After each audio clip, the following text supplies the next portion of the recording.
తుల్లుకుంటా వినవా?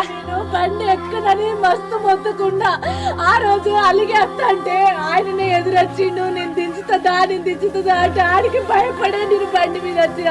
బండి మీద వస్తే వాడు ఎక్కువ ఎక్కుతావా? మరి ఎట్లా ఎక్కినావే? ఒక్కటి గుర్తు పెట్టుకోయే, మొగోడు పిల్లాన్ని 3 ముళ్ళేసి పెళ్లి చేసుకున్నాక ఎంత కష్టం వచ్చినా ఓర్చుకుంటాడు. కానీ వాని పిల్లం వేటోళ్ళు బండెక్కి వేటోళ్ళు తిరుగుతుందంటే ఇలాంటి మొగోడు చేయడు. నిన్ను ఎంత అల్లారు ముద్దుగా చూసుకున్నానే. పేదింటి దానివని చెప్పి మీ అయ్యా వాళ్ళు ఏం లేవని చెప్పి నేను ₹1 కట్నం తీసుకోకుండా నేనే రిటర్న్ బంగారం పెట్టి నిన్ను పెళ్లి చేసుకుంటే నన్ను గింత మోసం చేస్తావు అయ్యే రాటిని. అవునే అమ్మ చెప్పు. నిన్న కళ్ళతో చూసిన తప్పాయే. నా పిల్లము వేటోళ్ళని తిరుగుతా నేను తిరుగు అని చెప్పి అన్నాయే. నువ్వు కూడా నన్ను తిరుగుతున్నావు. నన్ను చెప్పబోయి అరే అది చెప్పేది కొంచెం అర్థం చేసుకో. అదంతా వాడు